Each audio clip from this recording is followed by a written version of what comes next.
Kalau gitu saya mulai untuk pembahasan kita pada pagi hari ini. Saya buka lagi. Assalamualaikum warahmatullahi wabarakatuh. Waalaikumsalam. Selamat pagi, salam sejahtera untuk kita semua. Alhamdulillahirabbil alamin wa bihi nasta'in ala umuri dunya waddin. Wassalatu wassalamu ala asrofil anbiya'i wal mursalin wa ala alihi wa sahbihi ajma'in. Amma ba'du. Terima kasih untuk anak-anak semua yang sudah meluangkan waktunya untuk ikut dialogi episode pertama. Di episode pertama ini kita mengangkat tema eh, dari pandemi ke peperangan. Dari pandemi ke peperangan, mungkinkah deglobalisasi terjadi? Sebagai pengantar dulu bahwa dunia sempat diguncang oleh wabah penyakit ya yang merebak hampir di seluruh dunia. Pandemi COVID benar-benar berhasil melumpuhkan seluruh aktivitas masyarakat global. Mudahnya infeksi virus menimbulkan kekhawatiran tersendiri apakah kehidupan masyarakat global akan terisolasi dalam jangka waktu yang lama. Selang beberapa tahun kemudian, setelah negara-negara berhasil mengendalikan laju infeksi virus, konflik antar negara justru pecah ya. Perang Rusia dan Ukraina yang kemudian disusul oleh Israel dan Palestina serta sebagian peperangan yang tidak terekspos karena intensitas atau skopnya yang relatif lebih kecil dibandingkan dengan dua peperangan itu membuat kehidupan global dihantui perpecahan berkepanjangan. Bahkan banyak pihak yang mengkhawatirkan terjadinya perang dunia ketiga. Ya.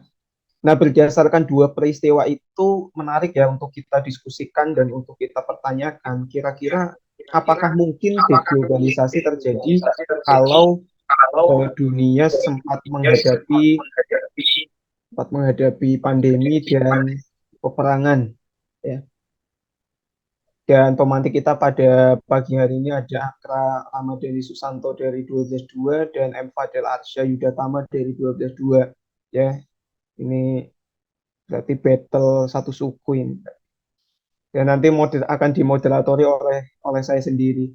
Untuk sesi-sesinya adalah nanti sesi pertama adalah opening statement. Opening statement saya kasih waktu sekitar 8 menit ya. Saya kasih waktu 8 menit untuk opening statement dimanfaatkan. Kemudian nanti silakan pertanyaan dari saya dulu nanti dijawab selama 3 menit. Kemudian nanti silahkan saling bertanya ya di antara para pemantik. Ya nanti akan pertanyaan diajukan selama 2 menit ya, boleh ada pengantarnya. Dan nanti dijawab selama 4 menit. Nah nanti kita kasih space waktu yang sangat panjang untuk pertanyaan dari audiens. Jadi di sini ada katakanlah ada 35, 30 kurangi 2 ada 28 audiens ya, nanti dimanfaatkan bisa jadi 28 pertanyaan ya. Silakan manfaatkan untuk membuat babak belur pemantik ya. Akan 28 pertanyaan sesi yang paling panjang nanti ada di sesi audiens karena itu juga menentukan varian nilai tugas tiganya. Oke, untuk sesi pertama saya kasih ke Fadel dulu ya. Silakan Fadel dikemukakan opening statement-nya yang jelas supaya nanti audiens juga paham poin-poin yang bisa dipertanyakan. 8 menit dari sekarang.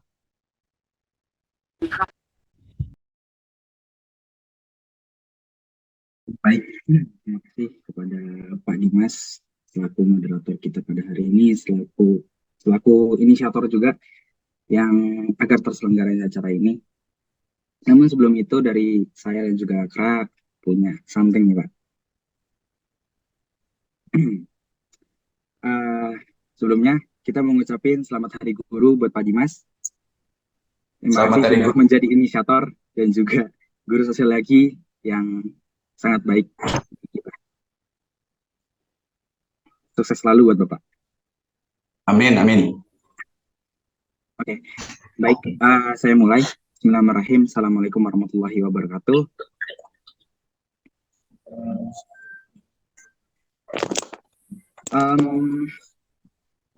Kalau kita berbicara mengenai apakah deglobalisasi itu akan terjadi atau tidak, bagi saya enggak. Tunggu dulu nih, sebelum kita berkata deglobalisasi apakah akan terjadi atau enggak. Karena gini, kalau kita lihat dari pandemi COVID yang kemarin, sejatinya kita, oke, sebelum masuk ke situ dulu, mungkin saya pengenalan dulu mengenai teori dasar dari apa itu globalisasi ya.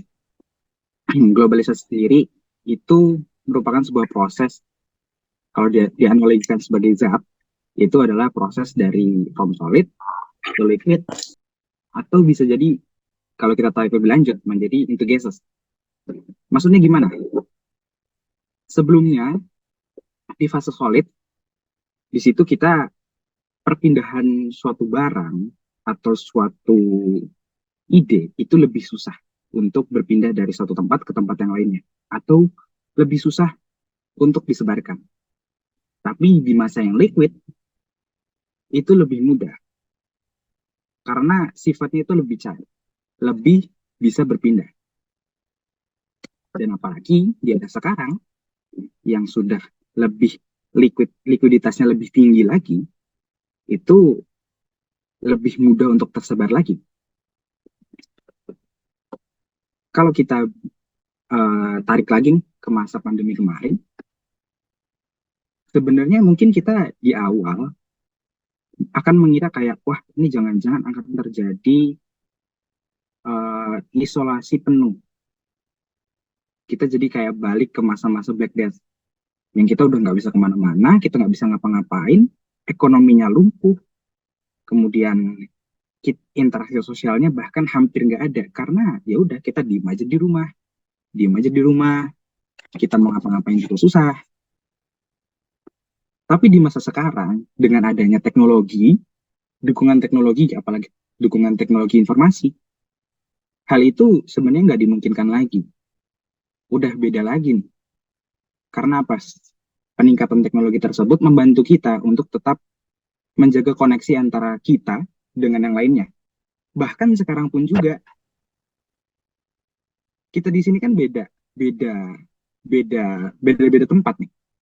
Rumah kita atau sama rumahnya Aka itu kan beda. Atau rumah dengan tempat yang Pak Dimas tempati sekarang berbeda. Atau tempat yang sekarang teman-teman di sini tinggalnya kan berbeda. Tapi kan kita tetap bisa menjaga konektivitas ini. Kita tetap bisa bertemu di sini hari ini, tetap bisa berdialog. Mungkin secara fisik kita pisah, tapi kan secara kesadaran itu kan enggak. Kita bisa tetap terhubung. Begitu juga dengan ketika kemarin COVID. Kita mungkin tetap ada di rumah, tapi kan kita tetap bisa kerja. Dan muncullah yang namanya work from home. Bahkan sekarang, setelah udah nggak ada COVID juga, ada yang namanya work from anywhere. Kita bisa aja kerja di mana aja. Yang mungkin kantornya ada di Singapura, tapi kita ada di Indonesia, kita bisa kerja sama orang Singapura. Atau mungkin ada kolega kita misal dari Amerika, tetap bisa terhubung dengan kita. Gitu. Jadi kalau kita berkata apakah itu terjadi deglobalisasi, enggak terjadi deglobalisasi. Bahkan sekarang di masa pandemi COVID kemarin, kalau teman-teman misal gabut, nggak tahu mau ngapain nih, coba pengen lihat Eropa, teman-teman bisa tinggal buka aja tuh Gmaps. Ada yang namanya fitur 3D view. Teman-teman mungkin fisiknya masih di Indonesia, tapi kesadarannya udah bisa nyampe ke sana. Udah bisa ngelihat Menara Eiffel.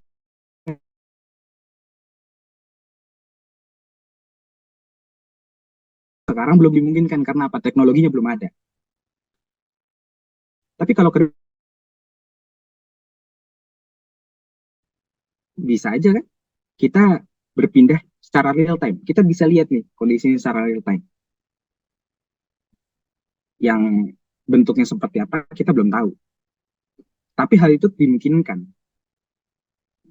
Kalau yang sebelumnya kita aja nggak bisa lihat apa yang terjadi ada di sana, terus kemudian kita sekarang bisa lihat apa yang ada terjadi di sana, berarti bisa aja dong.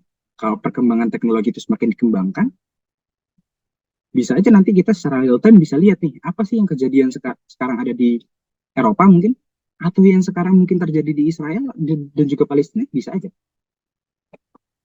Gitu. Sebenarnya teknologi tersebut juga sebenarnya udah bisa kelihatan ya, tapi belum bisa diakses secara mass, secara halayak umum, belum bisa diakses. Salah satu contohnya adalah teknologi drone. Teknologi drone ini itu kan nggak mengharuskan kita untuk kita hadir ke sana. Kita bisa aja ngirim drone buat melihat kondisi yang ada di Israel Palestina, walaupun konteksnya untuk yang drone yang digunakan itu adalah konteks militer. Tapi pengendalinya kan nggak harus sampai ke sana. Pengendalinya ya ada di sini, ada di markasnya. Tapi mereka bisa tahu secara real time apa yang terjadi sih yang ada di sana. Itu. Um, Kemudian untuk itu tadi kan baru untuk teknologi informasi. Di masa pandemi juga sebenarnya kalau kita bilang uh, tidak terjadi perpindahan barang, sebenarnya tetap terjadi perpindahan barang kok gitu. Sebagai contoh apa? Vaksin. Vaksin kan kita nggak produksi sendiri di Indonesia. Kita belum punya teknologinya. Iklim untuk kita mengembangkan vaksin kan belum mumpuni. Dari mana kita bisa dapat vaksin? Yaitu dari negara luar. Negara luar yang sudah punya teknologinya. Dari Inggris, atau dari Amerika, Rusia. Kita dapat supply dari mereka. Kita dapat supply dari mereka. Dan gimana kita bisa ngedapetin supply tersebut? Melalui apa? Globalisasi. Terjadi perdagangan internasional. Harus terjadi perdagangan internasional dulu, baru itu bisa. Gitu. Jadi mungkin secara fisik kita memang jarang ketemu. Tapi kita tetap bisa akses kok komoditas-komoditas yang ada di luar sana. Dan itu terbukti juga ketika kemarin pandemi, teman-teman pasti juga ada kok yang masih check out barang, atau uh, beli barang-barang dari luar, seperti itu. Kemudian untuk konflik Palestina dan juga Israel, kalau kita bilang peperangan itu menyebabkan terjadinya deglobalisasi, hal itu sebenarnya nggak dimungkinkan juga. Karena persebaran informasi kita tetap bisa dapat. Kita tetap bisa tahu apa yang terjadi di Israel dan juga Palestina melalui apa? Teknologi informasi dengan adanya sosial media.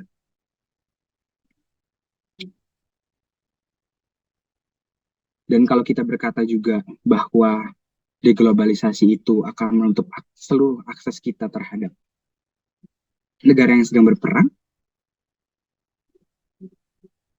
hal itu sebenarnya nggak terbukti. Karena uh, baru-baru ini aja kita kan ngirim bantuan ke Palestina berupa barang-barang makanan, minuman, atau pakaian, atau obat-obatan. Kalau seluruh aksesnya tertutup, artinya bantuan yang kita sampaikan kepada mereka itu nggak nyampe dong. Itu. Dan itu akan menjadi persoalan baru. Gitu. Tapi buktinya apa? Buktinya nyampe ke sana. Dan hal itu membuktikan bahwa deglobalisasi di masa sekarang itu sebenarnya uh, mungkin hanya semu saja. Mungkin kelihatannya kayak mungkin kelihatannya kayak terjadi deglobalisasi, padahal sebenarnya enggak juga. Gitu.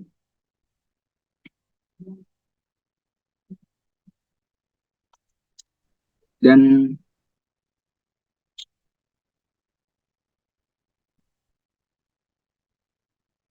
dengan adanya ancaman-ancaman besar seperti peperangan atau climate change, itu tidak akan menurunkan semangat kita untuk tetap berkolaborasi, untuk tetap kita saling membantu antara negara satu dengan negara lain. Sebagai contoh ini, karena kita tahu eh, negara Palestina yang sedang berperang kemarin, akhirnya apa? Kesadaran kolektif kita tuh tumbuh. Gitu. Kesadaran kolektif kita tumbuh, kita mau untuk membantu. Hal itu bisa terjadi karena kenapa? Karena terjadi perpindahan informasi melalui apa? Melalui globalisasi. Kalau di masa dulu yang teknologi informasinya itu masih belum mumpuni, itu dimungkinkan. Tapi untuk di masa sekarang itu tidak.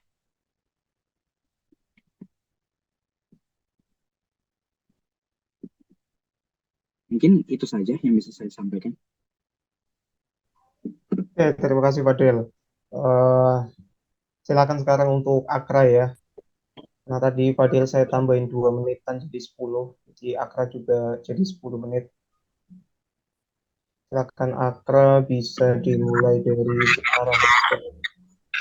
Oke, Pak. Dampak globalisasi terhadap dinamika kehidupan manusia sangatlah signifikan. Globalisasi telah menghapus jarak antar bangsa, mempermudah mobilitas, dan memperkuat relasi global. Jika dilihat dari pengaruhnya, sangat mudah bagi kita untuk berasumsi bahwa globalisasi tidak akan musnah dan akan terus membentuk sejarah manusia. Namun beberapa pemikir mulai meragukan keberlanjutannya. Apakah beban globalisasi terlalu berat untuk ditopang sampai akhirnya akan runtuh dengan sendirinya? Atau apakah kekuatan yang mendorong globalisasi untuk selalu eksis terlalu kuat sehingga menjamin keberlangsungannya untuk abad-abad yang akan datang? Tidak ada jawaban pasti untuk pertanyaan-pertanyaan tersebut karena globalisasi mencakup banyak sekali aspek dalam kehidupan manusia. Oleh karena itu, saya berbicara di sini untuk membahas kemungkinan terjadinya deglobalisasi. Pertama-tama perlu saya akui bahwa deglobalisasi sepenuhnya kemungkinan sulit terjadi karena perkembangan teknologi yang sangat maju seperti yang tadi disebutkan oleh Mas Fadel ya. Teknologi seperti teknologi komputer memungkinkan penyimpanan dan penyebaran informasi dalam jumlah yang besar dan juga dalam bentuk yang portable. Selama seorang masih memiliki akses terhadap listrik dan sebuah komputer, mereka dapat mengakses berbagai informasi yang telah disimpan. Teknologi aviasi dan perkapalan juga sudah sangat maju ya dibanding tahun-tahun sebelumnya. Teknologi tersebut memungkinkan bangsa-bangsa yang terisolasi dari komunitas global untuk berinteraksi dan akhirnya bekerja satu sama lain. Teknologi-teknologi tersebut mendorong globalisasi agar terus eksis sampai sekarang. Yang menurut saya mungkin terjadi adalah semi-deglobalisasi, yaitu berkurangnya keterhubungan dan ketergantungan antar negara, seperti yang bisa kita lihat di zaman pertengahan ya, zaman pertengahan. Di zaman itu masih ada interaksi antar negara, kerjasama antar negara, dan perdagangan internasional. Tapi apakah di zaman itu sudah ada globalisasi? Tentunya belum. Jadi mereka tidak sepenuhnya terisolasi satu sama lain, melainkan hanya beberapa bagian dunia saja yang terisolasi dan memiliki akses yang terbatas. Deglobalisasi dapat terjadi karena banyak hal, tapi yang akan saya paparkan hari ini hanya berapa ya. Kalau soal perangan sih bisa kita lihat dari beberapa konflik yang lalu, seberapa mematikan dan kejamnya perang di masa modern ini. Semua negara berlomba-lomba untuk memiliki militer paling kuat dibanding negara-negara tetangganya, dengan dasar ingin mempertahankan diri dan mempertahankan status dan posisi mereka di dunia. Gudang persenjataan yang dimiliki oleh seluruh negara sudah sangat beragam, tapi yang paling patut diperhatikan adalah persenjataan nuklir dan persenjataan pemusnah massal. Walaupun kebanyakan negara sudah menandatangani Nuclear Proliferation Treaty yang melarang produksi senjata nuklir, beberapa negara masih milikinya dalam jumlah yang besar dan mengkhawatirkan. Jika perang nuklir terjadi, kerusakan yang ditimbulkan akan sangat katastrofik bagi umat manusia.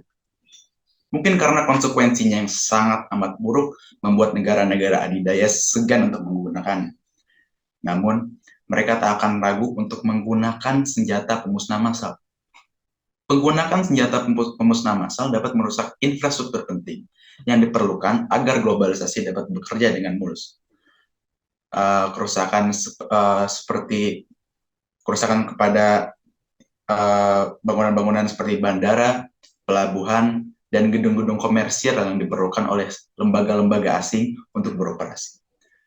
Angka kematian yang tinggi juga akan mengurangi jumlah manusia yang diperlukan untuk menopang beban globalisasi.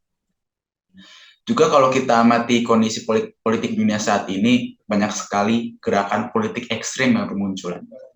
Gerakan nasionalis ekstrim mulai melejit di benua Eropa setelah krisis imigran pada tahun 2015. Berkembangnya gerakan tersebut menimbulkan sentimen anti-imigran dan xenofobia di antara masyarakat umum. Gejolak dari popularitas ideologi ini sangat berbahaya karena akan menyebabkan berkurangnya kepercayaan masyarakat terhadap warga negara asing, yang berarti penindasan terhadap minoritas imigran, dan dalam konteks diskusi kita hari ini, pengetatan dan penutupan perbatasan negara terhadap negara-negara asing tertentu, seperti yang telah terjadi di Amerika Serikat. Mantan Presiden Donald Trump sempat mengadakan travel ban untuk negara-negara bermayoritas Muslim. Berbeda dengan benua Amerika, di mana gerakan sayap kiri seperti sosialisme dan komunisme mulai eksis lagi. Menurut sebuah survei yang dilakukan pada tahun 2020, hampir setengah dari populasi Gen Z di Amerika Serikat mendukung gerakan sosialisme. Beberapa negara di Amerika Selatan juga mulai condong atau hampir sepenuhnya sosialis, seperti Kuba, Chile, dan Kolombia. Kebijakan-kebijakan yang didukung oleh gerakan tersebut bisa dibilang tidak bagus untuk bisnis, karena mereka lebih berpihak kepada hak pekerja dan konservasi alam, yang membuat perusahaan swasta multinasional ragu untuk beroperasi.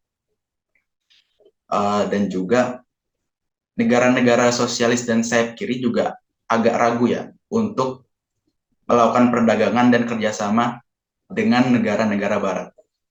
Jadi bisa dibilang akan terjadi polarisasi dan bagian-bagian dunia tertentu akan saling terisolasi satu sama lain. Mungkin itu saja Pak yang saya sampaikan hari ini. Terima kasih.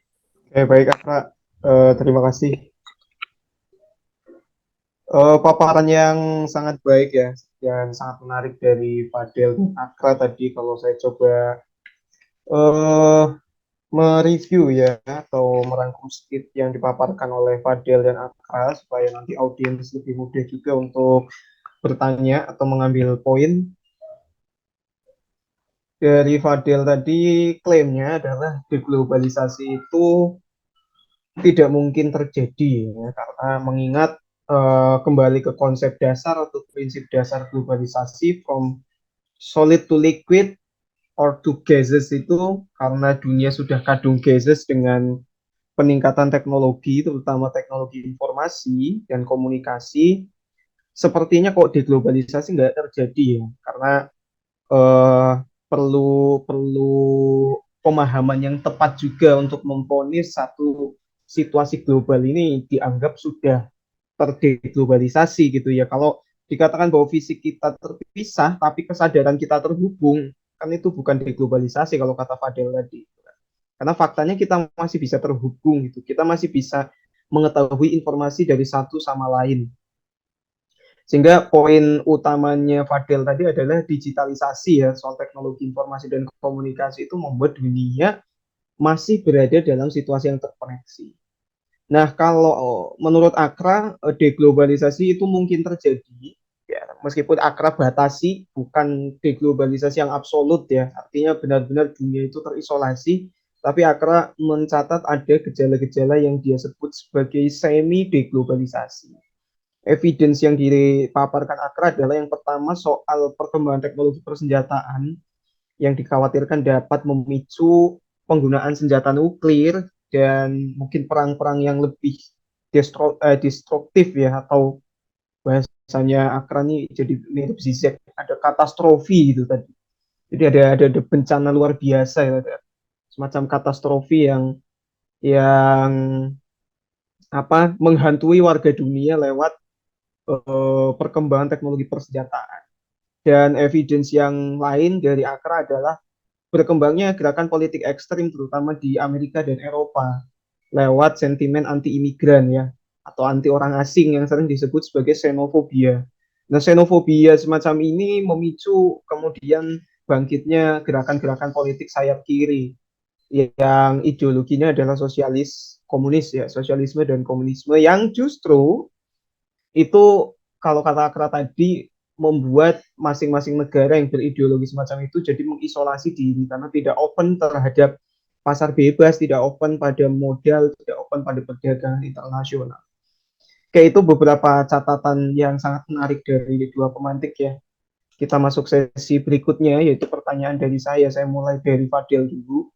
Tadi dari Fadel masih belum dielaborasi ya soal kalau bagian pandemi yang dikhawatirkan memicu deglobalisasi ya sudah dielaborasi. Tapi bagaimana peperangan itu juga jadi ancaman tersendiri untuk memicu lahirnya deglobalisasi, itu yang belum, menurut saya belum terelaborasi.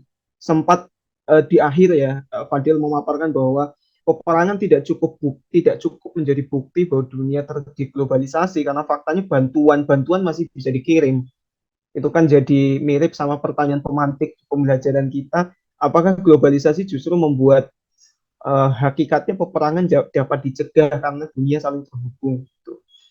Nah, pertanyaan saya adalah terkait dengan teknologi tadi, peningkatan teknologi. Kemudian faktanya dalam konteks fenomena peperangan atau kasus peperangan, perkembangan teknologi terutama teknologi persenjataan itu memicu kerusakan atau bahasanya akar tadi katastrofi gitu, kerusakan di antara hubungan antar negara gitu. Jadi hubungan antar negara tidak seharmonis sebelumnya gitu ya. Hubungan antar negara dimungkinkan untuk saling mengisolasi diri karena tidak hanya karena benar-benar mereka itu dirusak atau saling merusak gitu.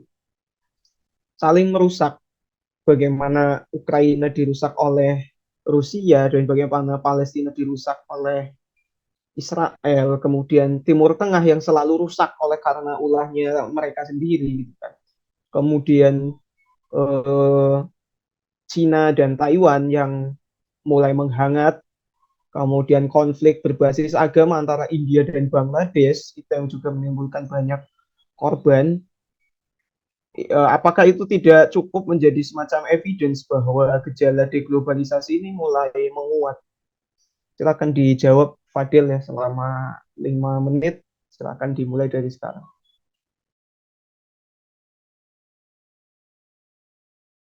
Um, Kalau kita berbicara apakah itu akan menjadi faktor yang menguat, uh, di masa sekarang sebetulnya negara-negara itu untuk menyelesaikan suatu permasalahan memang pada awalnya itu melakukan tindakan-tindakan yang bersifatnya militeristik. Cuman uh, tindakan militeristik ini kan membutuhkan cost. Yang menjadi pertanyaan adalah seberapa kuat perekonomian suatu negara yang ingin menginvasi atau menyerang suatu negara lain itu bisa menopang berlangsungnya peperangan tersebut. Dalam artian, mereka seberapa kuat untuk bisa bisa memproduksi senjata-senjata untuk menyerang negara lain, gitu. Karena gimana pun juga perang-perang yang ada di dunia itu pasti mengeluarkan uh, cost yang sangat besar dan tidak banyak negara yang punya capital yang sangat besar, kecuali mungkin Amerika. Tapi Amerika pun juga mereka berbisnis dalam peperangan tersebut. Ada bisnis juga yang dimainkan. Jadi ya mereka tetap akan bisa. Cuman negara-negara yang lain tidak akan serta-merta membiarkan begitu saja. Ada langkah-langkah yang negara-negara lain lakukan untuk membatasi pergerakan Amerika tersebut atau negara-negara yang ingin menyerang. Dalam contoh, Israel juga. Banyak dari kita kan yang tidak tinggal diam begitu saja ketika ada negara lain yang berusaha untuk menyerang negara yang lain lagi. Kita melakukan langkah-langkah diplomasi untuk mencegah hal tersebut terjadi agar semakin apa tidak membesar. Karena apa? Kalau semakin membesar, pada akhirnya akan kembali lagi seperti Perang Dunia Kedua, yang awalnya hanya dari konflik yang kecil antara dua negara, kemudian karena semakin banyak negara yang ikut berperang, akhirnya itu menimbulkan perang dunia skalanya lebih besar lagi, yang awalnya yang sebelumnya hanya dua negara kemudian menjadi banyak negara gitu. Dan di era sekarang dengan terjadinya maaf, dengan adanya ketergantungan ekonomi antara negara satu dengan negara yang lainnya, itu sudah cukup untuk membatasi pergerakan negara-negara lawan yang akan menyerang. Kenapa?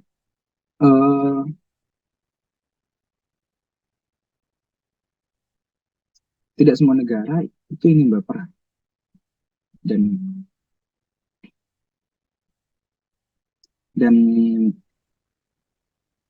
setiap negara pasti berpikir kalau kita melakukan sebuah perang, kalau yang tadi sebelumnya konteksnya tadi seperti yang dipaparkan oleh Akra, itu kan suatu negara punya teknologi bom nuklir, kemudian ada juga negara lain yang mempunyai bom nuklir. Mereka pasti akan berpikir kalau misal Amerika menyerang Rusia menggunakan bom nuklir, pasti Rusia nggak akan tinggal diam. Dan pada akhirnya itu akan menimbulkan efek apa? Bunuh diri sebetulnya. Karena apa? Akan saling menyerang. Kedua-duanya akan tetap mendapatkan efek dari peperangan tersebut. Dan kedua-duanya tetap akan hancur. Pada akhirnya akan mati-mati juga. Dan suatu pemerintahan yang logis tidak akan membiarkan hal itu terjadi. Mungkin itu sebagai jawabannya. Oke, terima kasih Fadel. Silakan nanti sekalian sambil Akra jawab, sambil kamu menyiapkan pertanyaan untuk Akra. Nah, sekarang pertanyaan saya buat Akra ya. Terkait dengan gejala timbulnya semi-deglobalisasi terutama lewat peperangan gitu ya. Kita lihat dalam konteks yang lebih kecil dibandingkan peperangan seperti konflik-konflik antar kelompok di berbagai negara atau sentimen rasis di Amerika Serikat, itu kan so far bisa dikendalikan lewat semacam social movement yang global ya. Jadi social movement yang sifatnya global. George Floyd itu menjadi contoh kasus yang sangat relevan bagaimana dunia global itu bisa diajak untuk mengecam, tidak hanya mengecam, tapi benar-benar real untuk menghentikan satu praktik buruk dari sebuah negara. Ya, kemudian peperangan Rusia Ukraina juga sempat seperti itu ya. Jadi movement baik-baik physical movement maupun digital movement yang dilakukan masyarakat global itu cukup membuat seorang Roman Abramovich, pemilik Chelsea itu meninggalkan Chelsea gitu, atau meninggalkan Inggris karena dianggap turut serta atau menjadi bagian dari Rusia yang menyerang Ukraina. Sebenarnya pertanyaan saya jadi dua nih, Akra. Yang pertama soal global movement tadi. Saya masuk ke konteks pertanyaan yang kedua dulu sebelum saya ajukan pertanyaannya. Soal isolasi karena gejala sosialisme dan komunisme sebagai ideologi negara di beberapa negara, atau Akra menyebutnya sebagai gejala politik sayap kiri. Nah, isolasi dan eksklusivitas itu kan justru membuat negara tidak maju karena dia membatasi interaksinya dengan negara yang lain, terutama dalam hal ekonomi. Dia yang apa menolak untuk turut serta dalam pasar bebas, turut serta dalam kerjasama ekonomi skala internasional, itu kan sebenarnya merugikan diri mereka sendiri kan. Seperti Korea Utara itu ya sekeren-kerennya Kim Jong Un, dia tetap jika dibandingkan dengan Korea Selatan ya tetap sebagai negara yang miskin gitu kan. Masih dianggap sebagai negara berkembang dan tidak jadi epicentrum rujukan bagi negara-negara yang lain selain highlight dari Kim Jong Un-nya sendiri yang kadang unik-unik gitu ya. Nah, pertanyaan saya jadi dua tadi, Akra. Pertama, apakah global movement atau global society movement itu tidak cukup menghambat terjadinya semi deglobalisasi? Yang kedua, kalau semi deglobalisasi itu terjadi diantaranya karena gerakan politik sayap kiri yang memicu lahirnya eksklusivitas. Nah, sedangkan eksklusivitas itu merugikan mereka sendiri kan. Apakah mereka mau berada dalam situasi semacam itu? Silakan, Akra, bisa dijawab selama 5 menit.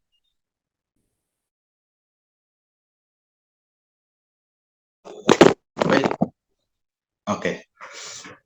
Jadi saya rasa sih kalau soal global movement itu lebih ke apa ya? Global movement karena adanya digitalisasi, global movement malah jadi seperti sebuah tren gitu. Sesuatu yang bakal diomongin selama beberapa minggu atau beberapa bulan, lalu dilupakan lagi. Dan bisa kita lihat dari contoh kasusnya pembunuhan George Floyd oleh seorang polisi.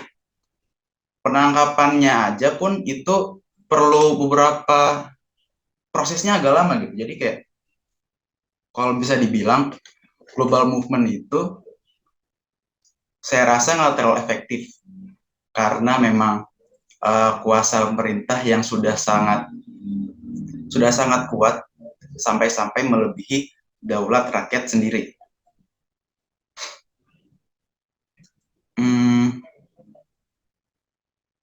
Jadi saya rasa kalau untuk global movement nggak cukup untuk mencegah terjadi deglobalisasi. Lalu pertanyaan yang kedua soal eksklusivitas, memang by principle kalau negara sosialis itu agak ragu ya, bisa bilang agak segan untuk berinteraksi dan berdagang dengan negara-negara kapitalis. Karena negara kapitalis yang sifatnya mengeksploitasi pekerjanya sendiri dan mereka melakukan kejahatan, biasanya negara-negara adidaya kapitalis melakukan kejahatan perang di negara-negara lain.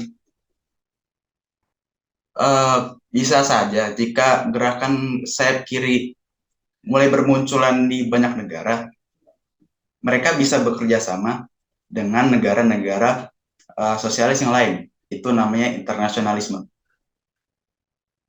Jadi mereka itu nggak harus bekerja sama dengan negara kapitalis, tapi bisa bekerja sama dengan negara-negara yang sepemikiran dengan mereka. Tapi bisa dibilang kan itu juga masih terdapat interaksi dan kerjasama. Tapi dari yang saya bilang tadi, semi deglobalisasi tidak terjadi sepenuhnya, namun hanya beberapa bagian negara saja. Jadi bagian negara yang memiliki paham kiri, mereka akan terisolasi dengan negara-negara kapitalis barat yang menganut ideologi liberalisme. Ya menurut saya segitu ya Pak. Udah cukup Pak? Masih 1 menit 40 detik, mau dihabiskan atau cukup? Cukup Pak. Cukup, oke. Oke, terima kasih Akra atas jawabannya. Sekarang kita masuk sesi tanya jawab ya. Silakan Fadil mengajukan pertanyaannya selama 2 menit. Nanti kita bulatkan saja tanggapannya selama 5 menit. Oke. Setelah itu kita masuk ke floor. Silakan Fadil. Pertanyaan untuk Akra. Oke, kalau tadi sempat disebutkan bahwa social movement hanya akan menjadi tren, lalu bagaimana dengan SDGs atau tujuan pembangunan berkelanjutan? Utamanya dalam poin yang ke-10 mengenai mengurangi adanya kesenjangan, mengurangi adanya orang-orang yang terpinggirkan. Itu kan kalau yang SDGs ini kan sebenarnya berada pada 2 level, level pemerintahan dan juga level masyarakat.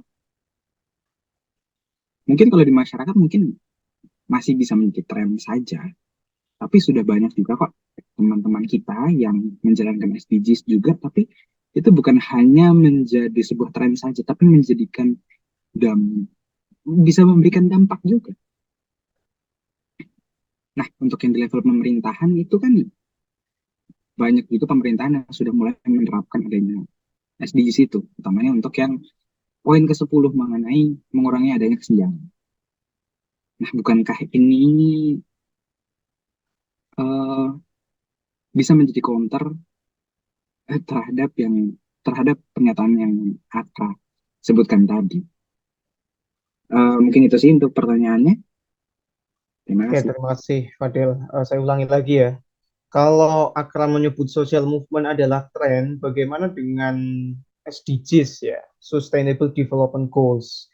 Kalau nggak salah poinnya tuh 14 ya, pokoknya lebih dari 10. Nah, yang disasar atau menjadi perhatian Fadil adalah poin ke-10 tentang mengurangi kesenjangan. Artinya agenda mengurangi kesenjangan itu bukan agenda informal dalam arti hanya menjadi fokus kelompok-kelompok alternatif seperti aktivis atau LSM gitu. Tapi mengurangi kesenjangan itu sudah jadi agenda global karena sudah tercantum dalam SDGs. Yang mau tidak mau sebagai warga global, setiap negara punya kewajiban etis atau kewajiban moral kalau tidak ada kewajiban hukum, kewajiban etis dan moral untuk melaksanakan program SDGs termasuk mengatasi kesenjangan sosial. Semacam itu, Akbar. Silakan bisa dijawab selama 5 menit ya.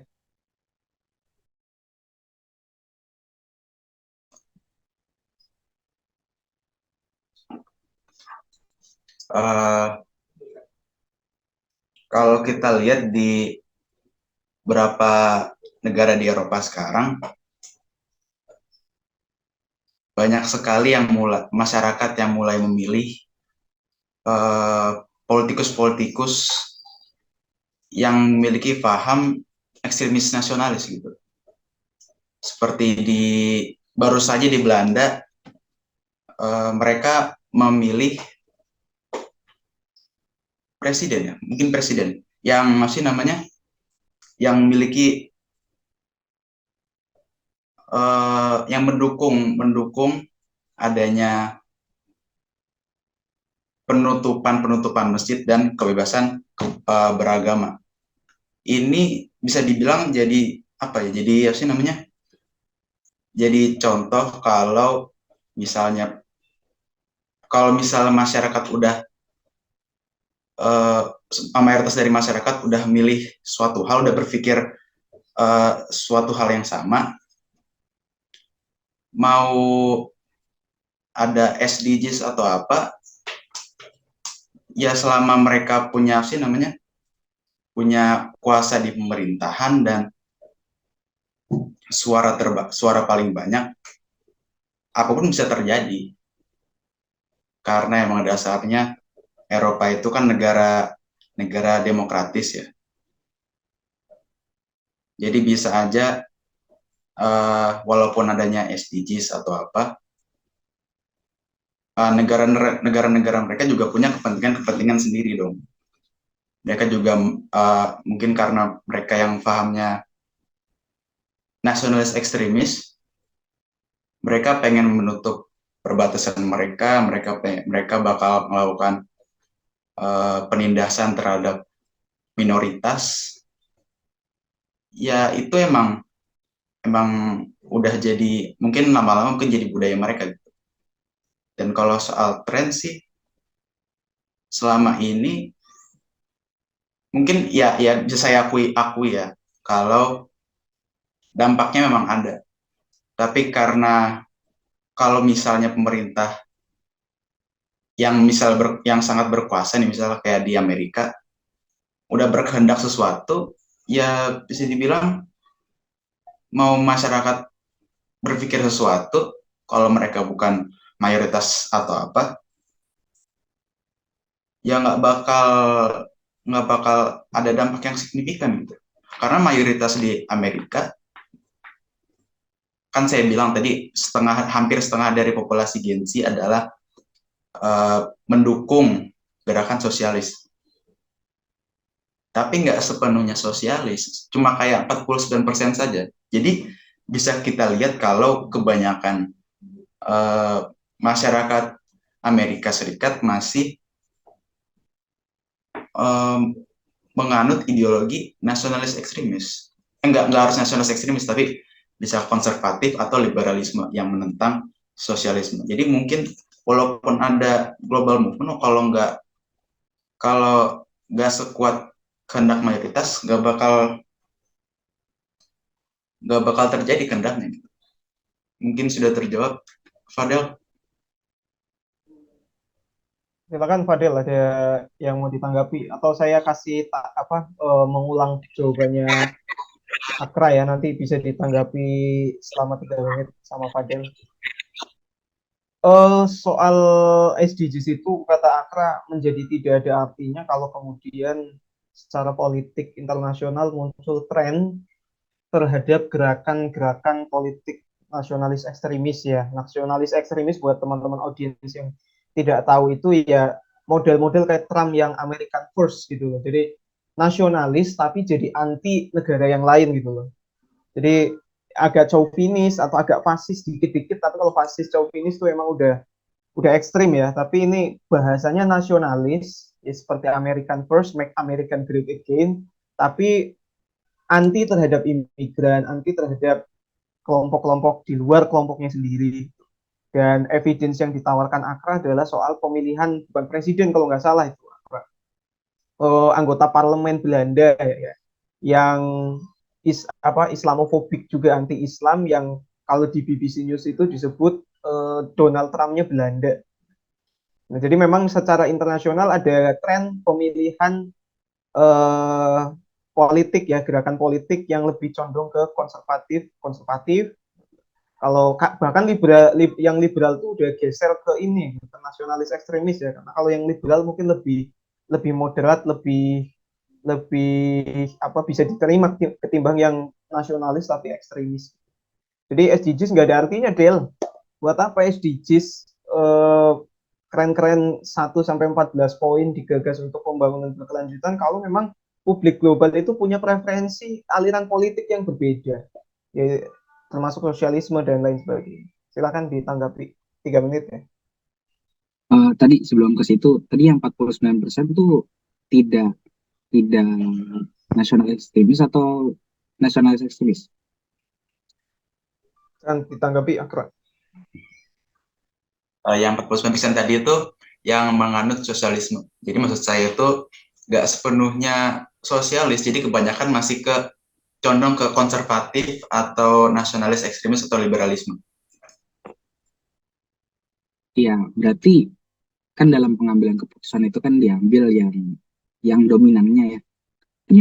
Kalau masih 49% yang nasionalis dan lebih banyak yang liberalnya, berarti pengambilan keputusannya berarti yang lebih banyak yang liberal dong, yang lebih mendukung kebijakan-kebijakan yang global.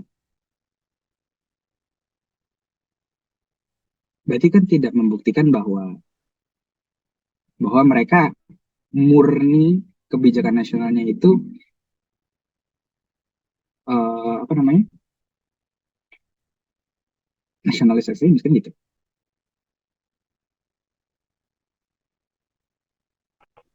Ya, sebenarnya sih nggak harus nasionalis ekstremis juga sih. Kalau udah condong ke konservatif, karena emang udah sifat sifat naluri manusia ya, yang emang mereka nggak suka perbedaan lah, bisa dibilang gitu. Jadi kayak karena emang mayoritas yang Senet Parlemen Amerika itu lebih condong ke apa? Lebih condong ke konservatif.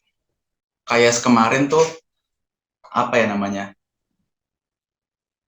Mahkamah Agung bisa dibilang ya, Mahkamah Agung Amerika Serikat sepenuhnya itu udah mereka itu dari Partai Republikan yang biasanya pahamnya itu sangat konservatif.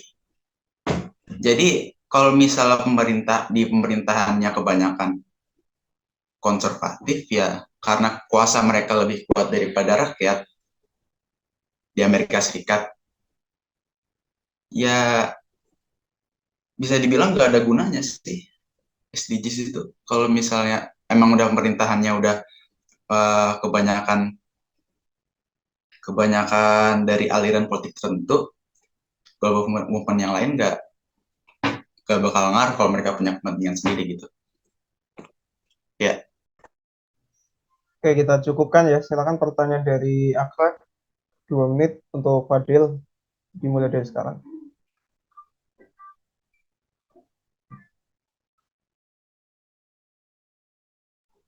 Ya, unmute dulu, Akra, belum di unmute. oh iya Pak, sorry Pak. Soal beban globalisasi ya, kan per tahun ini kita memakai kira-kira 20 juta lebih ton minyak per tahunnya. Dan perkiraan di tahun 2050 bakal habis persediaan minyak bumi kita. Pastinya setiap namanya peningkatan populasi, pasti penggunaan minyak bumi ini pasti makin lama makin naik. Uh, apakah kalau kita lihat emangnya nggak mungkin ya minyak ini habis dan karena banyak namanya instrumen yang digunakan agar globalisasi selalu eksis itu sangat dependen terhadap minyak bumi. Bukankah mungkin kalau misalnya minyak bumi ini habis, instrumen-instrumen yang diperlukan bakal obsolete, nggak bakal bisa dipakai lagi, dan akhirnya kita kembali ke solid.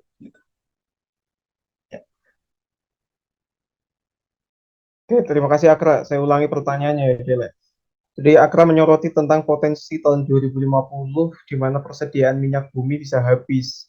Sedangkan perdagangan internasional migas itu menjadi komoditi yang paling aktif ya pergerakannya dan akselerasinya. Tiap kali ada peperangan atau konflik antar negara, di antara yang paling bergejolak dulu tuh migas pasti. Setelah itu pangan.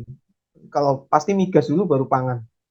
Nah, kalau kemudian migas dalam hal ini minyak bumi terus habis, sedangkan dia adalah instrumen yang menopang liquidnya globalisasi, apakah justru itulah apa deglobalisasi itu bisa terjadi kalau minyak bumi habis? Macam itu. Silakan dijawab selama 5 menit. Untuk menjawab hal tersebut, sebenarnya pemerintah-pemerintah yang ada di dunia sekarang itu menyiapkan rencana cadangan. Rencana cadangannya apa? Dengan diciptakannya EBT atau energi baru terbarukan. Karena ya sebenarnya sudah diprediksi bahwa memang di 2050 pasti ya akan habis. Dan eh, minyak dan gas tersebut kan untuk sekarang memang masih menjadi komoditas yang secara majority itu digunakan oleh masyarakat luas. Tapi pemerintah kan juga tetap memikirkan bahwa gimana kita nih kehidupan kita nih bisa sustain untuk ke depannya. Kalau minyak bumi itu habis, berarti kita harus cari energi solusi dong. Harus cari energi yang bukan hanya baru tapi terbarukan. Itu sudah banyak kita lihat lah langkah-langkah konkret yang dilakukan oleh pemerintah. Ya kita nggak usah jauh-jauh lah. Kita eh di Indonesia dulu aja deh, gitu kan. Kemarin baru aja kita punya eh, solar panel tapi terapung dan itu terbesar di dunia. Itu kan sebagai langkah untuk kita itu menopang em, tetap tersedianya energi yang ada di dunia, yang ada di Indonesia. Dan apalagi setiap negara itu kan punya em, potensi-potensi energinya yang bermacam-macam. Mungkin kalau yang di Belanda sendiri mereka karena punya apa ya, potensi udaranya itu sangat besar, mereka akhirnya apa menciptakan kincir angin untuk menggerakkan turbin kan gitu. Dan setiap negara itu pasti punya preferensi energinya masing-masing yang sesuai dengan iklim mereka, yang sesuai dengan uh, yang yang sesuai dengan teknologi yang mereka punya. Dan semisalnya tidak di suatu negara tuh nggak ada yang namanya kekayaan alam, mereka bisa menggunakan yang namanya teknologi dan usaha untuk meningkatkan teknologi ini kan tetap terus dikembangkan untuk kedepannya. Mungkin itu sih yang bisa menjadi jawaban. Oke, terima kasih Fadil. Silakan ditanggapi ya. Saya ulangi jawabannya tadi.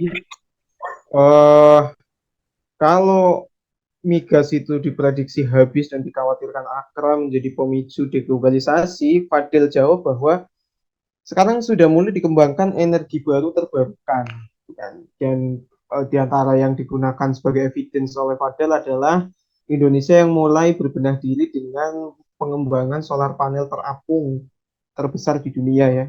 Jadi sebenarnya negara secara internasional negara sudah anticipate itu kerah. Kalau migas habis sudah ada penggantinya, sudah dipersiapkan penggantinya. Sebenarnya saya punya jawaban yang beda sama Fadil untuk jawab pertanyaannya Akra, tapi biar Fadil ketemu sendiri. Nah, evidence-nya itu baru terjadi kemarin tahun 2022. Di antara jawaban yang ingin saya jawab itu karena prediksi migas habis. Itu ada jenis industri yang berpotensi berkembang untuk menggantikan industri migas. Coba biarin aja. Ayo silakan Akra ditanggapi. Kalau kita lihat sekarang sih energi terbarukan bisa dibilang belum terlalu efektif ya. Dan kalau yang saya lihat sendiri dari tahun ke tahun perkembangannya masih di situ-situ aja gitu. Belum ada perkembangan yang sangat signifikan. Dan satu-satunya yang bisa nyaingin energi minyak bumi itu ya paling cuma energi nuklir dan energi fisik.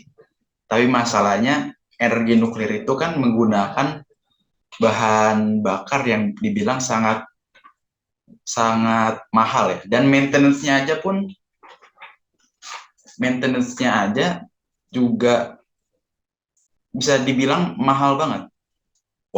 Kayak Indonesia walaupun kita uh, punya reserve uranium yang besar di bumi, kita nggak bisa pakai karena emang biayanya emang sangat mahal. Padahal energi nuklir itu bisa jadi jawaban untuk permasalahan energi kita seperti yang dilakukan di Prancis. Yang setahu saya sih kira-kira 40% ya, 40% lebih pokoknya, 40% lebih energinya itu dari tenaga nuklir. Ya. Kalau tenaga yang lain kayak angin, gas uap dan apa sih namanya? Angin, gas uap dan matahari. Kalau matahari itu pun juga belum sepenuhnya apa sih namanya? Sepenuhnya efektif gitu. Pokoknya alternatif lain belum seefektif migas dan kebanyakan transportasi jarak jauh kayak pesawat jet dan kapal-kapal komersil itu pun juga sekarang makanya migas. Kalau pakai tenaga listrik pun juga gak, ya belum efektif lah karena emang uh, kebutuhan listriknya yang sangat banyak dan baterai yang digunakan itu juga belum ada yang efektif gitu. Kalau dilihat dari perbandingan berat dan energi yang disimpan. Iya. Menurutmu gimana, Del? Yo, masih 30 detik lagi. Mau ditanggapi, Fadil? Oke. Sebelumnya saya mau coba nanya dulu nih. Itu tadi belum efektif karena memang kuantitasnya yang belum sebanyak migas atau belum banyak dipakai di berbagai lini atau karena apanya nih? Belum efektif karena outputnya yang belum bisa menyaingi migas sendiri. Kan kalau migas itu kan tempat untuk apa sih namanya? Pembangkit listrik tenaga migas itu juga nggak perlu tempat yang luas dan udah bisa memiliki output listrik yang sangat banyak gitu. Tapi kalau misalnya yang kamu bilang tadi, yang sih namanya, yang solar farm terbesar di dunia itu, karena luas banget, itu belum bisa menyaingi pembangkit listrik tenaga migas. Gitu Iya. aja sih, menurut Mas. Ini boleh tanggapi lagi. Boleh. Singkat aja, singkat. Oke. Sebenarnya ini kembali kepada pertanyaan, semisal nanti habis kan? Nah, kalau semisal nanti habis, kalau udah nggak ada solusi lagi, ya satu-satunya solusi ya kita mau nggak mau harus pakai solar itu tadi, harus pakai energi terbarukan itu tadi, gitu. Jadi emang nggak mau itu nanti apa uh, area yang dibutuhkan lebih luas ya, kalau itu cuma satu-satunya energi pasti bakal dipakai, karena kan supply and demand kalau migas sudah nggak ada, supply-nya udah nggak ada sama sekali, jadi cuma ada satu-satunya barang yang terkait energi cuma itu doang ya pasti dipakai itu. Kalau kita berbicara tentang 2050 nih, bukan sekarang ya, kalau sekarang mungkin masih belum kelihatan, tapi kalau nanti pasti dipakai kalau misal kejadian beneran ya itu. Thank you. Tapi Pak, Udah cukup ya. Waduh. Oke, terima kasih. Sesi pertama sudah kita selesaikan ya. Sesi kedua, jadi setelah opening statement dan pertanyaan, sesi tanya jawab antar pemantik dan dari saya, jawaban yang saya nggak expect ya kalian bisa punya pola jawaban yang seperti itu. Saya yakin kamu diadu sama mahasiswa sosiologi semester 1 tuh mampu mengimbangi gitu ya. Bahkan lebih unggul kamu lah kayaknya. Ya. Jadi menarik tadi karena banyak evidence baru yang kita dapatkan dan saya punya kesan tersendiri bahwa diskusi di sesi kedua ini menguatkan bahwa bentar lagi pemilu nih. Saya provokasi lagi bahwa ilmu pengetahuan itu punya kepentingan yang sangat amat besar dalam penentuan kebijakan publik ya. Jadi seorang calon pemimpin masa depan itu harus benar-benar mempertimbangkan ilmu pengetahuan. Jadi kalau dalam analisis kritisnya itu dalam sosiologi science atau ilmu pengetahuan itu jangan dijadikan untuk melegitimasi kepentingan kekuasaan, kepentingan politik personal atau sektarian. Sektarian itu kelompok. Tapi sains, ilmu pengetahuan itu justru yang nuntun politik, yang nuntun kekuasaan untuk berada pada jalur yang benar, untuk menyelamatkan negara dan bangsa dalam langkah yang tepat. Jadi bukan sains melayani kekuasaan, tapi kekuasaan harus melayani sains gitu. Jadi kalau ilmuwan mengatakan bahwa ada katastrofi, ada bencana yang dimungkinkan jika ada tindakan-tindakan tertentu dari negara atau dari masyarakat, maka penting bagi kekuasaan untuk mendengarkan dan menindaklanjuti ya. Saya pikir poinnya menjadi penting seperti habisnya minyak, menguatnya politik nasional ekstrim gitu kan. Itu kan seharusnya ditanggapi oleh kekuasaan atau politik secara saintifik dan akademik ya, bukan berbasis sentimen atau value-value tertentu yang tidak punya reason dan evidence. Oke, thank you untuk Fadel dan Akra. Sesi selanjutnya saya buka untuk sesi tanya jawab. Kita masih punya 33 menit ya. Mungkin tadi kita mulai jam 8:06 kalau nggak salah. Kita mulai jam 8:06, jadi nanti kita selesai 10:06 juga ya. Jadi masih ada waktu untuk bertanya. Silakan bertanya, raise hand dulu, lalu nanti dipin oleh panitia di view speakernya dipin. Lalu silakan kalau bisa on cam, ajukan pertanyaannya. Ya nanti tolong Najwa untuk mencatat ya. Najwa mencatat siapa yang bertanya. Karena tadi menentukan varian pertanyaannya. Ya. Silakan boleh bertanya ke Fadel atau ke Akra, nanti langsung dijawab oleh kedua. Silakan, ada Lutfi dulu. Lutfi dulu, silakan Lutfi. Eh, ya, saya mau nanya ya, boleh Aka atau Fadel siapa aja yang jawab.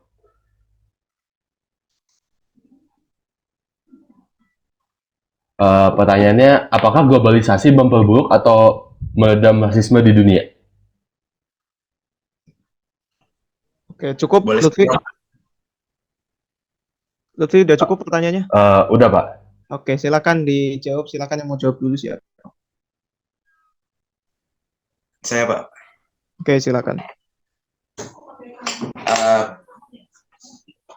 Bisa dibilang menurut saya sih, tadi pertanyaannya kan apa nih? Apakah globalisasi berburuk atau meredam rasisme di dunia? Bisa dibilang malah lebih memperburuk ya. Contohnya bisa kalian lihat kalau misalnya kalian di Instagram Reels atau di TikTok, kalau misalnya ada video orang yang memiliki disabilitas atau video orang yang misalnya berbeda ras dari yang termasuk dari ras minoritas, banyak banget hate comment bisa dibilangnya. Jadi mungkin karena flow of information yang sangat cepat, masyarakat malah lebih gampang tergiring dengan opini-opini yang belum ada kepastiannya. Jadi kayak misalnya anak umur 14 tahun yang scroll TikTok dan menemukan video ekstremis jihadi yang mempromosikan konten ekstremis jihadi. Dan karena propaganda tersebut, mereka jadi tergiring untuk menjadi seorang ekstremis jihadi. Jadi seorang anggota ISIS. Bisa aja begitu. Banyak kok contohnya gitu. Ya, apakah terjawab, Lutfi? Ya, sebelum ke Lutfi, Fadel mau jawab nggak? Ya, kalau menurut saya, ya perlu kita ketahui juga lah bahwa memang dengan adanya teknologi ini memang terkadang membuat polarisasi. Ada yang ekstrem kanan.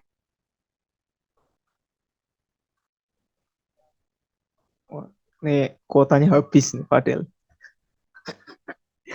Atau wifi-nya dicabut sama tetangganya kayaknya. Lutfi boleh ditanggapi dulu. Ada Ekstrim bentar kanan ini. Udah kiri. connect lagi. Oh, Tadi hilang Del kamu Del. oh hilang. Oke, Mm-mm. diulang lagi ya. Dia diulang. Perlu kita sadari memang dengan adanya teknologi informasi memang terkadang membuat polarisasi. Ada yang ekstrim kanan, ada yang ekstrim kiri. Tapi kita juga nggak boleh lupa nih, ada yang non-blok. Maksudnya non-blok gimana? Yang non-blok ini sebenarnya ada dua juga. Ada yang non-blok karena ya udah nggak peduli, terserah kamu mau ekstrim kanan atau ekstrim kiri, tapi ada juga yang non-bloknya ini malah untuk mempersatukan. Yang malah untuk mempersatukan, gitu. Atau kalau kita coba, ini mohon maaf agak ke politik dikit yang ada di negara ini, kan ada juga teman-teman kita yang mendukung untuk persatuan. Ada yang memang dukung kanan banget, ada yang dukung kiri banget, tapi ada juga nih yang mau mempersatukan. Jadi sebenarnya teknologi informasi itu hanya sebagai alat untuk mengamplifikasi atau hanya multiplier aja, pengalih dampaknya aja, yang mengalihkan dampaknya. Tapi kita nggak boleh lupa bahwa ada empat kelompok ini. Ada yang sendiri, tapi juga ada yang apatis, tapi ada juga nih yang mempersatukan. Itu.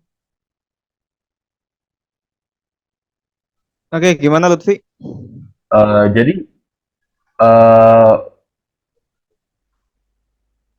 ujung-ujungnya tergantung ke kita sendiri ya, bisa memperparah atau meredam rasisme tuh ujung-ujungnya tergantung kita sendiri bagaimana menggunakan perkembangan teknologinya itu. Iya, kembali lagi seperti itu. Cukup Pak. Oke, good. Terima kasih Lutfi. Bisa lower hand ya. Menarik ya. Saya ngerasa Fadil dan Akra saya nggak tahu mereka briefing atau enggak. Cuma posisi kalian berdua tuh sangat yakin ya. Maksudnya Fadil lebih diplomatis, lebih apa sih berusaha untuk moderat gitu ya. Good, it's good. Sedangkan Akra untuk bertugas untuk menampar kita gitu loh. Oke, moderat itu boleh, tapi faktanya begini loh gitu. Tapi keren keren keren ini jadi nggak setuju doang ya, jadi keren nuansa yang bagus ini ya. Silakan Rasik, boleh bertanya. Pertanyaan saya buat Fadel sama Akra juga. Apakah deglobalisasi di zaman sekarang hanya akan ditandai dengan adanya kemunduran teknologi?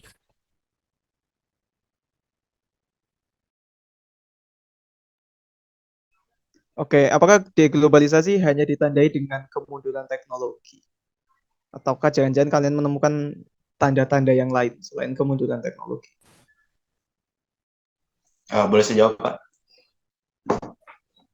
Ya, boleh boleh. Ya, jadi seperti yang saya bilang ya,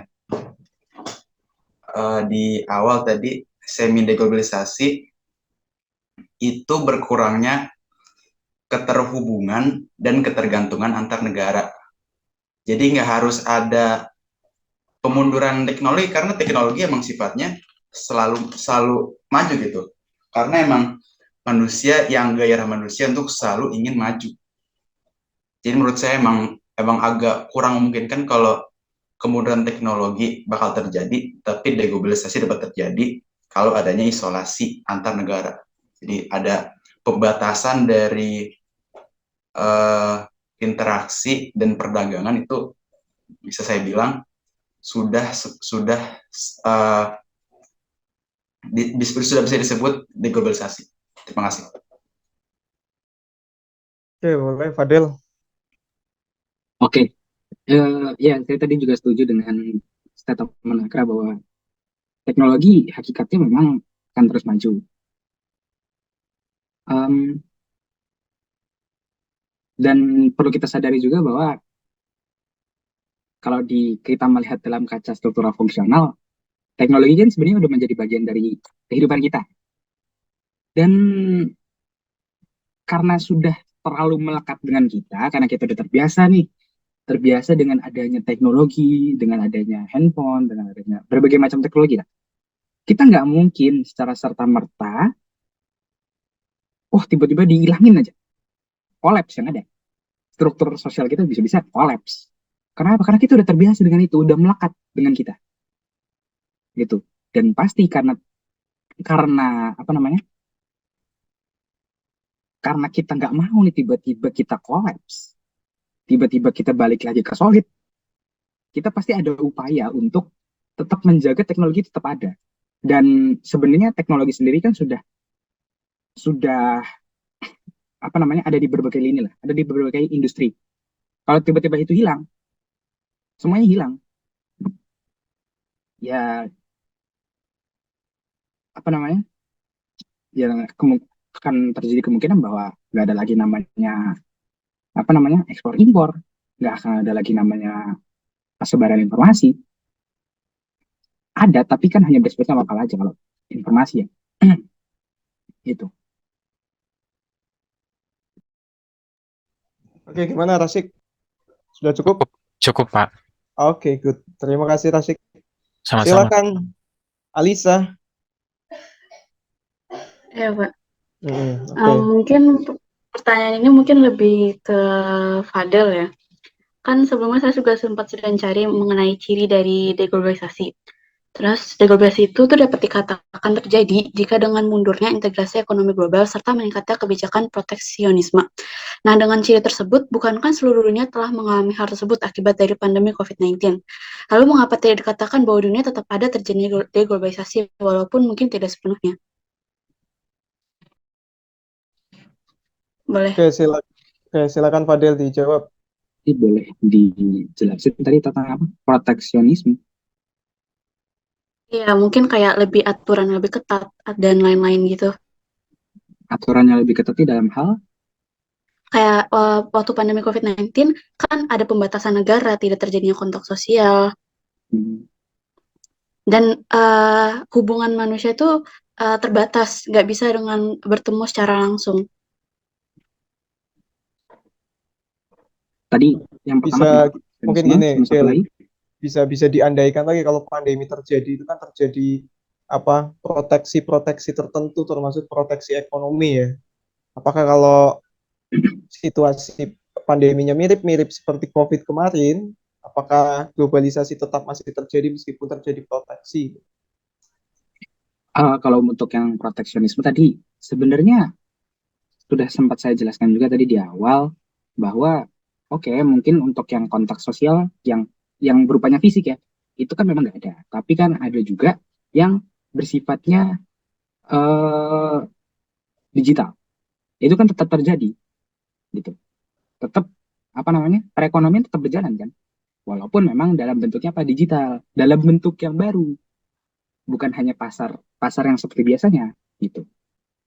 Dan saya rasa kalau untuk yang ekonomi itu tidak akan ada proteksi, karena untuk di era sekarang untuk kita bisa meningkatkan GDP atau Gross Domestic Product ya kita harus narik duit dari luar.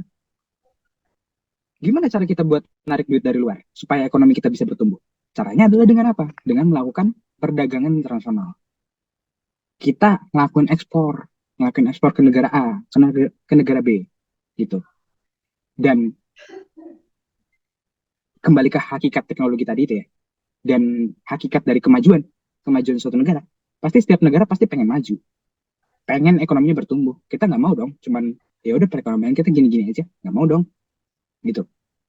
Pasti kita juga pengen maju karena apa, dengan peningkatan perekonomian kita lebih banyak yang bisa kita akses, lebih banyak teknologi yang bisa kita akses, kita lebih bisa banyak menciptakan hal-hal baru. Itu mungkin menjawab buat Alisa. Bagaimana Alisa? Iya, udah. Oke, makasih Alisa. Silakan Salma. Ya, aku kan tadi tiap negara udah punya alternatif lain untuk menggantikan bahan seperti migas tadi. Apakah mungkin alternatif yang dimiliki tiap negara itu menjadi awal buat sebuah negara menjadi mandiri dan awal terjadinya deglobalisasi karena adanya kemandirian sumber daya? Oke, makasih Salma. Pertanyaan menarik ya. Kalau tiap negara tuh mandiri kan udah nggak butuh negara yang lain tuh. Berarti deglobalisasi terjadi. Siapa yang mau jawab duluan? Boleh, Bang? Ya, boleh. buat tadi ya sumber daya, kan sumber daya bukan cuma energi doang, tapi juga ada mineral. Kan nggak semua negara punya mineral. Atau mungkin ini komoditas laut kayak Laos. Laos nggak punya laut. Kalau mereka pengen akses komoditas tersebut, ya harus melalui perdagangan internasional. Mereka harus impor. Artinya apa? Harus, maaf, harus melalui globalisasi. Seperti itu. Oke, Akra mau jawab. Ya Pak, mungkin akan membatasi berapa perdagangan dan interaksi.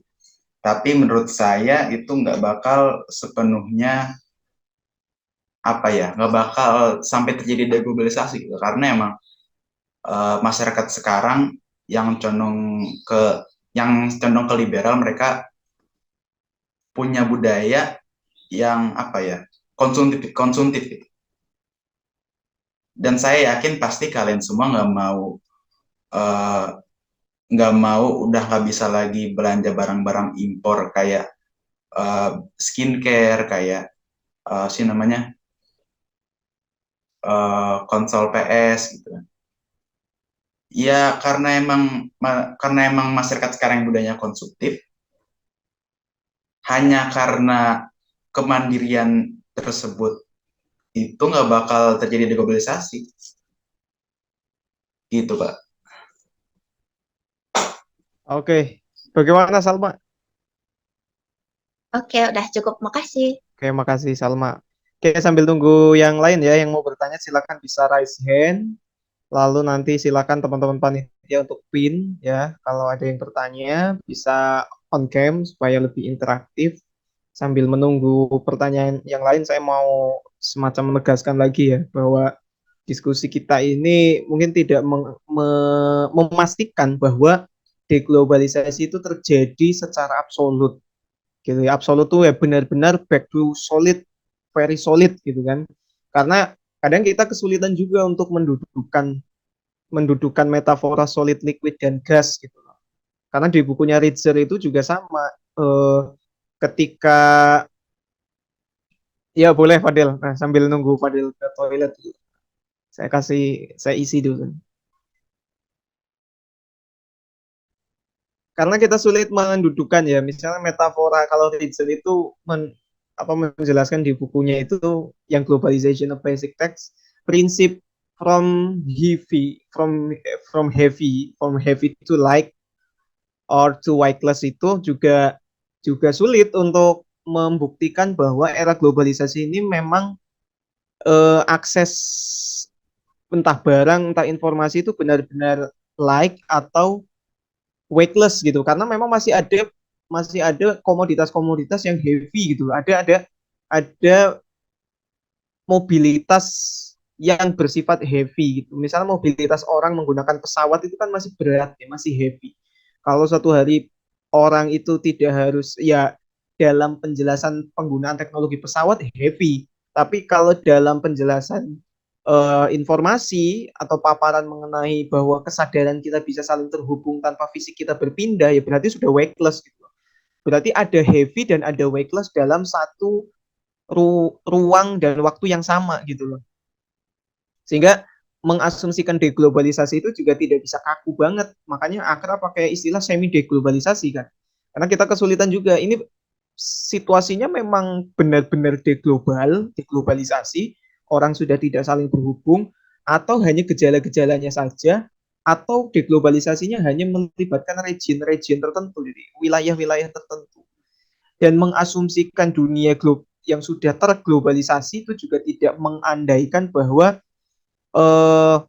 apa sih dunia tuh benar-benar open, karena faktanya tadi yang dipaparkan Akra soal anti imigran, xenofobik, itu ternyata kan masih ada negara yang mengisolasi diri. Korut itu masih konsisten mengisolasi diri secara internasional, ya. Sehingga globalisasi tidak mengandaikan juga bahwa dunia memang benar-benar terbuka, benar-benar liquid, benar-benar gases gitu. Karena masih ada sisi-sisi solid. Dunia juga masih ada sisi-sisi heavy, tidak semuanya serba weightless gitu. Oke, silakan ada yang mau bertanya lagi nih. Ada mungkin 50-an sekian partisipan ya. Silakan manfaatkan waktunya untuk bertanya. Mumpung kita punya forum yang menarik. Ya, nanti semester 2 kita bikin lagi, kita open lagi untuk pemantik, kita open lagi untuk panitianya dengan tema yang baru, tentu tema nanti saya pilih lah ya, entah digital society atau local wisdom. Oke, Aya, silakan Aya. Oke, saya mau ngasih pertanyaan ini ke Fadel ya. Jadi, walaupun globalisasi itu sangat menguntungkan, kerugiannya juga banyak kan. Kayak ada global crime, borderless disease, budaya konsumtif, dan lain-lain. Kayaknya lebih baik kalau negara-negara tuh sengaja ngelakuin deglobalisasi nggak sih untuk ngecegah kerugian yang diakibatin oleh globalisasi. Thank you. Oke, saya ulangi tadi. Saya suka sama Aya nih pronunciation-nya ya. Jadi ada cybercrime, kemudian borderless disease. Karena banyak apa yang Aya? Banyak banyak masyarakat yang melakukan travel, travel antar country. So amazing. Silakan Fadel. Oke, sebenarnya itu kembali lagi kepada dasar dari sosiologi ya, bahwa sebenarnya manusia itu hakikatnya akan saling membutuhkan. Membutuhkan ya seperti yang sudah disebutkan sebelumnya juga, apalagi mengenai komoditas. Kan nggak semua orang punya komoditas yang berlimpah, nggak semuanya. Mungkin kejahatan akan tetap ada, kejahatan atau dampak negatifnya tetap akan ada. Karena ya di dunia ini pasti akan berlaku seperti itu. Entah yang di lini global atau yang di lini lokal. Gitu. Bahkan em,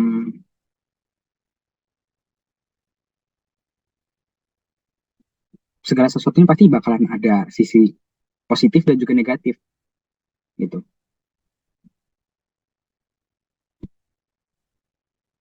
Cukup, Fadel. Nah, ini Akra udah garuk-garuk hidung pengen nanggapi, Mas. Boleh, Pak. Boleh. Jadi semenjak lahirnya globalisasi bisa dibilang ya, kejahatan global pun itu makin melejit gitu. Jadi kayak perdagangan manusia, perdagangan narkoba gitu. Ya saya akui kalau emang crime itu bakal selalu ada. Tapi karena adanya globalisasi, kejahatan-kejahatan yang derajatnya mungkin lebih lebih apa sih namanya? Lebih tinggi ya, maksudnya lebih buruk gitu. Kalau misalnya di film Marvel bisa dibilang Avenger level threat. Ya mungkin kalau di globalisasi mungkin bisa aja mengurangi tingkat global crime, tapi ya saya akui crime itu bakal selalu ada. Tapi mungkin hanya di tingkat lokal aja. Gimana Mas Fadil? Oh iya, mungkin mau nambahin sedikit lagi. Oh iya, tadi kan sempat disebutin juga kalau crime atau kejahatan pasti akan ada di lini lokal maupun di lini global. Tapi kalau yang di lini lokal aja ada yang menangkal, ada yang membatasi kejahatan-kejahatan tersebut, apalagi yang di lini internasional. Ada juga. Hukum itu bukan cuma ada di yang lokal saja, tapi juga ada yang di internasional. Pasti akan ada yang membatasi hal tersebut. Siapa aja berapa orang? Gimana, Aya? Oke, terima kasih udah jawab. Oke, makasih Aya. Terkait dengan lokal yang global ya, sambil nunggu pertanyaan, silakan yang mau bertanya bisa raise hand. Kita masih punya waktu sekitar 16 menit lagi. Silakan yang mau bertanya bisa raise hand. Menarik soal yang lokal dan global. Jadi kalau saya lupa bukunya apa ya, tentang rational choice theory. Ada sosiolog itu namanya Michael Hector. Dia punya analisis tentang hubungan antara local order, tatanan lokal atau peraturan lokal. Atau kita tafsirin aja order itu sebagai tatanan.